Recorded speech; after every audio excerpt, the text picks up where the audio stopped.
A very good evening, Zimbabwe. You are listening to Studio 7 from the Voice of America in Washington on Wednesday, March 1st, 2023. This is the Diaspora Forum. I am Gibbs Dube.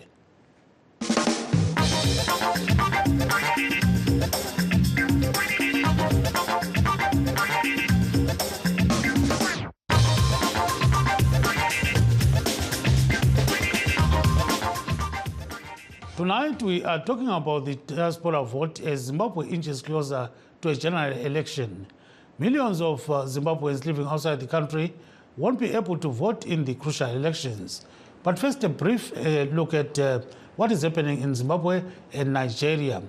Robert Scott, the United States Deputy Assistant Secretary at the Bureau of African Affairs, arrived in Zimbabwe today, where he is expected to engage Zimbabwean authorities, non-state actors, and others on various issues, including the forthcoming general elections, electoral reforms, and human rights violations. And in Nigeria, ruling party candidate Bola Tinubu has been declared the winner of the country's presidential election.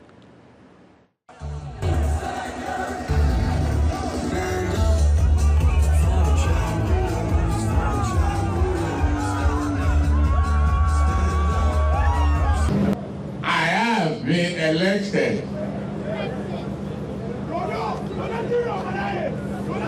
the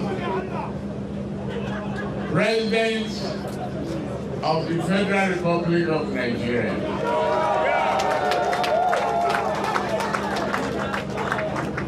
This is a serious mandate.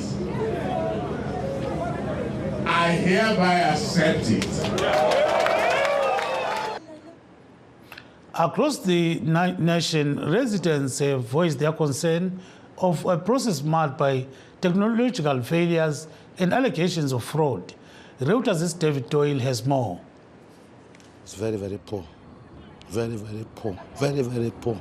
Nigerians from across the country were reacting on Wednesday after ruling party candidate Bola Tinubu was declared president-elect. Speaking then was Chika Ene, a resident of Yola in Nigeria's east. Their work is completely poor. He was voicing widespread concerns over an election that has been dogged by problems such as the failure of new technology, as well as allegations from opposition parties of fraud. Criticism of the vote could also be found in the northern city Kano. This is businessman Salihu Ibrahim. Most of the people, including me, we are not happy because the election is not free and fair. He said something like rigging has taken place in parts of Nigeria and that many people are calling on the chairman of the Electoral Commission to redo the vote. The Independent National Electoral Commission, or INEC, has said it takes full responsibility for the problems, which have been criticised by observer missions. However, it has also rejected allegations from the two main opposition parties that results were heavily doctored and manipulated. It said there are laid-down procedures for aggrieved parties or candidates if they are dissatisfied with the outcome. On Wednesday, the Labour Party, whose candidate Peter Obi had galvanised young and urban voters, said it would mount a legal challenge. In Awka, the capital of southeastern Anambra State, trader Mercy Effiong says she also doesn't have faith in INEC's announcement. But the eyes of God, the man is not a winner. Tinubu has urged citizens to unite around him as he defended what he called a credible election that he said gave him a serious mandate. But the bitter dispute has raised fears of violence in a country with a long history of post-election bloodshed. We want justice here in Nigeria. We want democracy here in Nigeria. In Awka, auto rickshaw driver Chinedu Chukwanata said Nigerians want their voices to be heard. We don't care. Fellow driver Obiora Godwin said there will surely be a reaction to this outcome. Tinubu was born in Lagos in 1952 to a Muslim family and belongs to the Yoruba ethnic group, which makes up 16% of Nigeria's population. For much of his career, Tinubu was a political player behind the scenes and gained the nickname Godfather for his past patronage network, backing candidates to the office of the president. He started his early education in Lagos and Ibadan, Nigeria's southwest province, and later moved to the United States in the 1970s, where he held several jobs, including being a dishwasher, taxi driver, and night guide. As he continued his education, he graduated from Chicago State University in 1979 with a degree in business administration. He returned to Nigeria in the 1980s and began work for an oil company as an auditor. In 1993, when a military rule annulled the then election results, Tinubu became a founding member of a pro-democracy movement, the National Democratic Coalition, and a year later, after returning from exile, that's what he did. The group advocated and mobilized support for a return to democracy. And now back to our topic of the day. Zimbabweans living outside the country have, over the years, urged the government to allow them to cast their votes in nations where they are currently working. But President Emmerson Mnangagwa's government has dismissed such moves, saying the government has no administrative capacity to conduct elections abroad, and this could be a logistical nightmare for the Zimbabwe Electoral Commission. ZEC says over 6 million Zimbabweans have registered to vote this year, compared to just over 5 million voters in 2018. President Mnangagwa has not yet proclaimed a date for the elections. Namhla sixoxa ngabadabuka kwele Zimbabwe abahlala kwamanye amazwe abakhala ngokungavunyelwa ukuvota besemazweni achiyeneyo. Abafisa ukuvota bathi kulilungelo labo lokuba bevote njengoba beyizizalwane zeZimbabwe. Kodwa uhulumende kaMongameli Emmerson Mnangagwa uthi kungeke kwenzakala lokhu ngoba akula mithetho elawula ukuvota kwalabo abahlala kwamanye amazwe.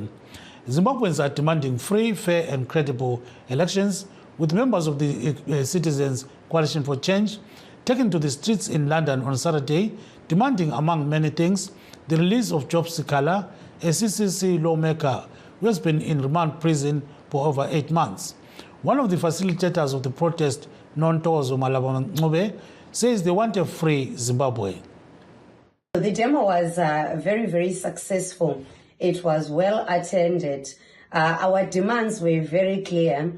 We were demanding the immediate release of our change champion, Honorable Job Sikala, amongst other political activists. So next we will be going to number 10 to deliver our petition. And why are we targeting the United Kingdom? Because the United Kingdom, they have vested interest in Zimbabwe. They are actually giving support to Zimbabwe in terms of financial aid. And as we know, they have the Foreign Commonwealth Office here, and the UK has an ambassador in Zimbabwe. So they actually have the powers to engage the talks with the Zimbabwean government, amongst other international communities like the United States of America and the European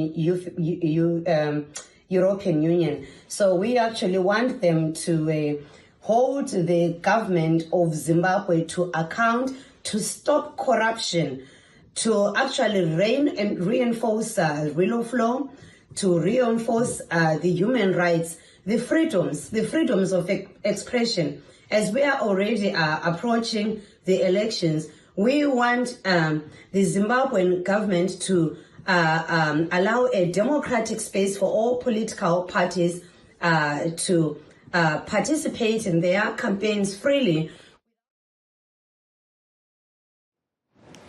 And joining us right now to discuss this issue, we have Frank Guni, a member of the ruling ZANU-PF party, and traditionalist Felix Tlantla-Amango Ndiweni. We expect one of the CCC members to join us shortly.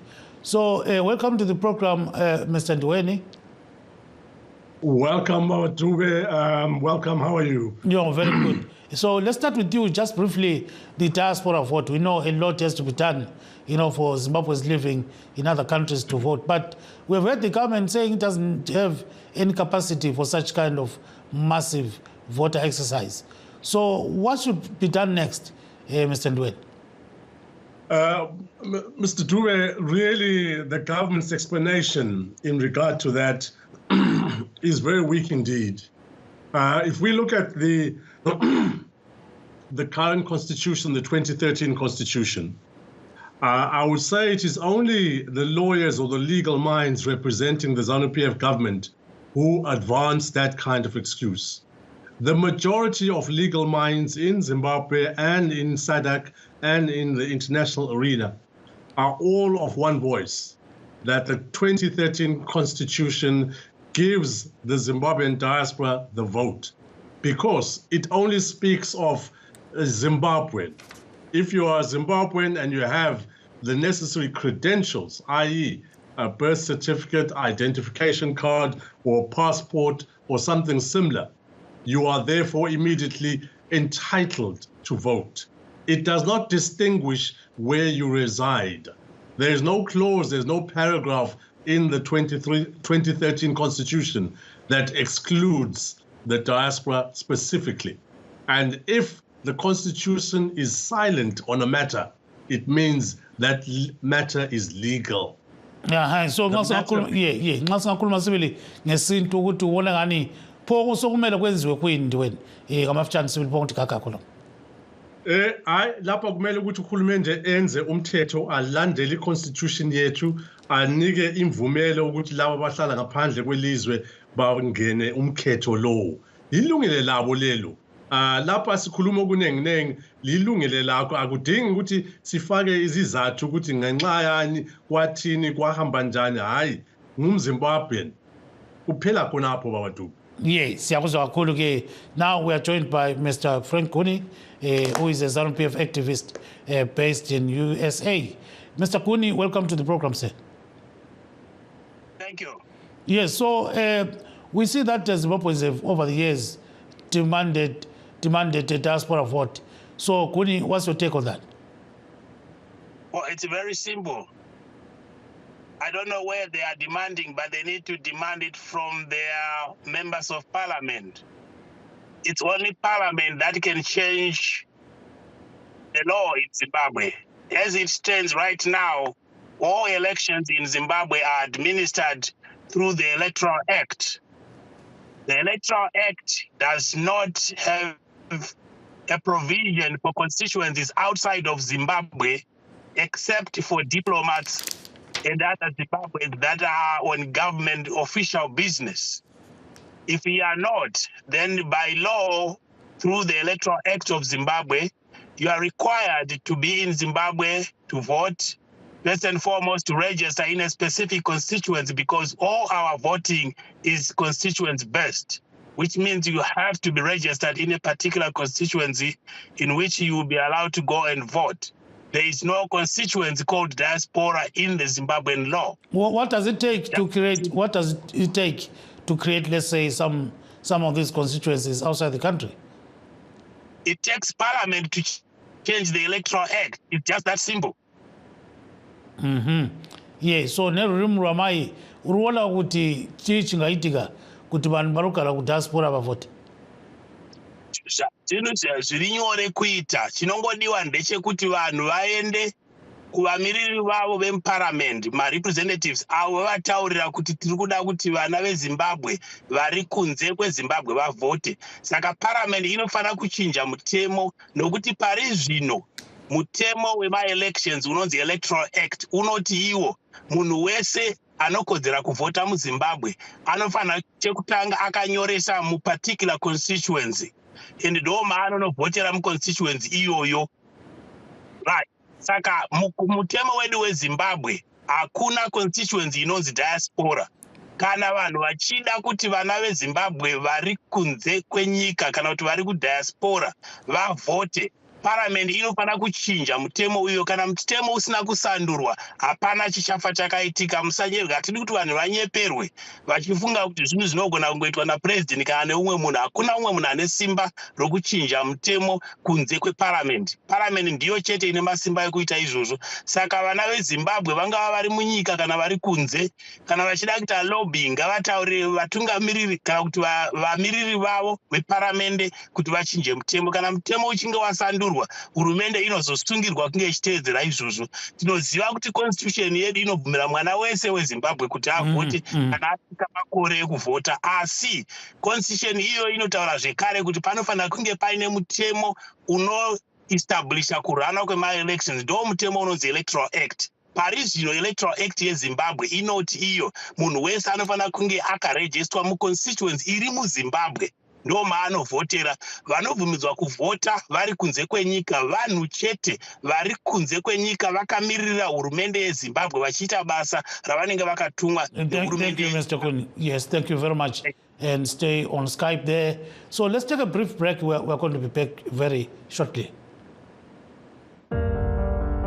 In times of change, when the world seems uncertain and what we hear doesn't reflect what we see,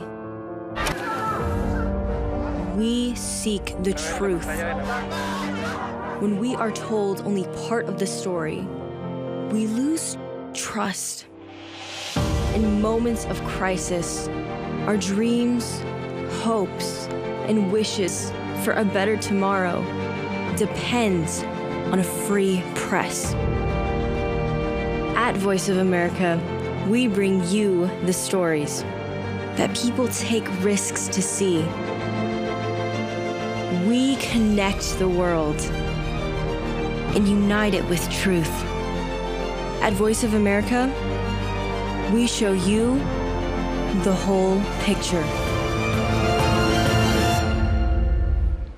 For those that have just joined us tonight on Studio 7 Live Talk, we are talking about the diaspora vote, and we're live streaming this discussion on our Facebook pages, VOA Shona, VOA Studio 7, and VOA Ndebele. We're also live on YouTube on VOA Zimbabwe. You can also find us on our websites, www.voandebele.com, www.voashona.com, and www.voazimbabwe.com. Now I'm told we are being joined by Mr. Mutama. He is the leader of the Zimbabweans Patriotic Party. He's based in Washington. Mr. Mutama, welcome to the program, sir. Thank you, Gibbs Dube, for inviting me to this discussion around the diaspora vote. Yes, thank you, Studio 7. Yeah, thank you so much. So give us your take on what will it take for Zimbabwe to actually hold some diaspora vote. So just briefly, on that issue. Oh, thank you very much. I'll address this issue related to what our party, the Patriotic Zimbabweans Party, has done in relation to the requirement that Zimbabweans be able to access the votes from wherever they are outside the country. And as a Patriotic Zimbabweans Party, we submitted a petition in 2021 to the Parliament of Zimbabwe so that Zimbabweans who are abroad may be allowed constitutionally to vote. And our appeal to the Parliament of Zimbabwe was based around the need for the fulfillment or the enjoyment of fundamental rights related to universal suffrage, according to the Zimbabwean Constitution, Section 67, subsection 3, that all Zimbabweans who are above the age of 18 are eligible to vote in all elections and referendums in Zimbabwe. And we also requested the diaspora vote in relationship to Section 72 of the Constitution, which gives access to Zimbabweans who are working abroad, particularly in foreign services or at the embassies in Zimbabwe and their legal spouses. And our appeal to the Parliament of Zimbabwe is that the Electoral Act be amended in that section so that Zimbabweans who are living abroad can also be allowed to use postal voting the same way our illustrious Zimbabweans who are working in foreign embassies are allowed to vote. Okay. So now, thank you so much, Mr. Mtama. Stay on the line. So now let's hear from Mr. Ndiweni. So, Mr. Ndiweni, you heard Mr. Kuni saying that if you want to talk about the diaspora vote in a good manner, or in a manner that will, make sure that you actually vote, you should engage your parliamentarians who have to change the law, because the law right now says all the voting is constituency-based. So can you do that, or it's impossible practically to actually do that? If we were to talk the truth here, Mr. Dube, we've spent as Zimbabweans nearly 30 years engaging the government, 30 years going to court against the government, 30 years trying to cajole the government to see reason in their sense. And the government has refused point blank, to the extent that Patrick Chinamasa, the ZANU-PF acting information officer, said they would not come into the diaspora vote because they fear their candidate would lose. So you have a government, a ruling party, who has come to the position to say that irrespective of what is done, it will not consent to a diaspora vote. So that's point blank on that issue. And then on the secondary issue, the Electoral Act in Zimbabwe is subservient to the Constitution. It is not the other way around. It is the Constitution that formulates those various acts, those various legislations. Legal minds, 80% of the legal minds say already as we are entitled to vote. So therefore, it is a simple issue that if the current government wishes to amend the Electoral Act so it comes into line with the Constitution, the realignment of local legislation with the 2013 Constitution, that will take one day, one simple day. And it all requires the government of the day to be honest, the government of the day to have the goodwill of the people at heart so that it does the right thing. It does not need us to be lobbying it. We've spent 30 years trying to lobby it. All it has to do is to be honest with the people of Zimbabwe. And when we're looking at that situation, if we're looking at what ZEC is saying today, that they've registered 6 million people for the coming vote this year, 2023, there are over 7 million Zimbabweans outside the country who want to vote. So we are now coming close to an impasse, whereby do we call this an election? What do we call it exactly? Yes, over we get you. 50% are not there. Yeah, thank you so much, Mr. Ndweni. Let's bring in Mr. Fortune Mlalazi of the Citizens Coalition for Change. Mr. Mlalazi, I think you've been hearing people talking here, about the diaspora vote. And it seems as if you're not going to vote for the second time, since 2018. So what are you going to do as an opposition party? Do you have an idea what you may do in order to vote from outside the country? Well, thank you very much. Thank you very much. And I understand the previous speaker is coming from. It is indeed a very difficult issue that we are facing. Why is it difficult? It is simply because we are dealing with scalemers that are in government, people that want to hold on to power at whatever cost.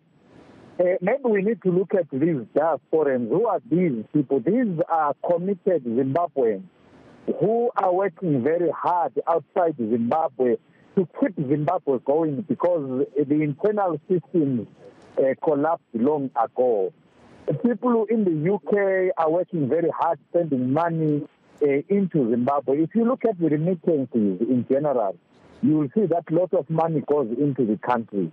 And a lot of taxes thereof are being recovered by the government. Then the question is, how do you tax the money that is coming from the people that you don't want to have representation and later on just to cast a vote? That is a very difficult situation. But under the circumstances, we know we might not or we are not going to have the diaspora vote. Therefore, the only thing that we can do at the moment is to encourage Zimbabweans that are outside, those that can access the country easily, especially those in South Africa, to go and register to vote. When you've registered to vote, make sure that you go on the election day and vote. This is a do or die situation that we are facing. We have to sort out this. The current leadership cannot provide diaspora votes. We need a leadership that can provide all these things that are favorable to committed citizens like those that are outside the country. Thank you very much. Now let's go to Mr. Frank Kuni. Mr. Frank Kuni, just 30 seconds because our time is up. I'll give you 1 minute. Chip in there. So I wanted to say, let's not waste time debating things that are not going to happen. And let's not waste time discussing things that are just not important. What is important is very clear. We need to change the Electoral Act, and your previous speaker, the one before the previous one, misquoted the Constitution. The Constitution, yes, is the paramount law, but the Constitution says there must be an enabling law, which then is used to implement different actions of the government. So the Enabling Act is the Electoral Act. It doesn't matter what the Constitution says. We don't run election with the Constitution. We run elections on an act of Parliament that is signed by the President or ascended to by the President. And if people don't understand those legal provisions, then we're just wasting time talking about things that are just not going to happen. Yeah, thank you so much. Mr. Mtama, 1 minute. Oh, thank you, Gibbs. The need for the diaspora vote is urgent, and it is fundamental. And I appeal to